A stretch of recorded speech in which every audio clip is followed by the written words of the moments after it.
အားလုံးပဲမင်္ဂလာပါခင်ဗျဒုက္ခမြေအိမ်ချမ်းမြေရောင်းဝယ်ရထုံးစံအတိုင်းပဲဒါကျွန်တော်ရဲ့မိသားစုတွေကိုဒါကျွန်တော်ပြန်လဲပြီးတော့ကြိုဆိုလိုက်ပါတယ်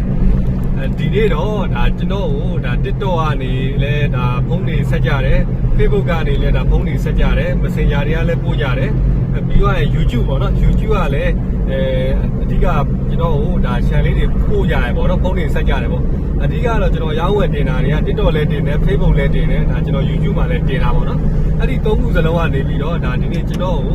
ကိုဒါ channel လေးတွေကိုလာအပ်ကြတယ်ပေါ့နော်ရောင်းမေးပါလို့အပ်ကြတယ်ပေါ့အဲ့ဒါကြောင့်မို့လို့ဒါဒီနေ့လေးတော်တော်လေးကိုဒါအပ်တဲ့ channel တွေကလည်းဒီနေ့တော်တော်များနေပြီဆိုတော့ဒါဒီနေ့ဒါကျွန်တော်ဒါ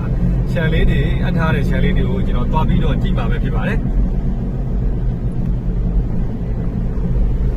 သွားပြီးတော့ဒါကျွန်တော်သွားကြည့်ပါပဲဖြစ်ပါတယ်သွားကြည့်တာတော့ channel ကတော့တော်တော်များတော့ဒါဒီနေ့တစ်နေ့လုံးဒါပေါ်ပြီးမြို့နယ်ထဲမှာကျွန်တော်သွားပြီးတော့ပတ်ပြီးတော့ကြည့်ပါဖြစ်ပါတယ်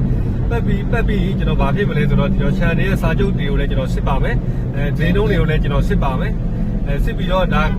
ခိုင်မာပြီးတော့တိကျတဲ့ channel တစ်နဲ့ဈေးနှုန်းနဲ့ဖြစ်တယ်ဆိုလို့ရှိရင်ဒါကျွန်တော်ရဲ့မိသားစုတွေကိုဒါကျွန်တော်အယောင်တင်ပေးမှာပဲဖြစ်ပါတယ်အဲ့တော့ကျွန်တော်သွားကြည့်ပါမယ်ပြီးကျွန်တော်အယောင်တင်ပေးပါမယ်ကြည့်ပြီးတဲ့ကျွန်တော်ရဲ့မိသားစုအားလုံးကျေးဇူးများကြီးတင်ပါတယ်ဗျ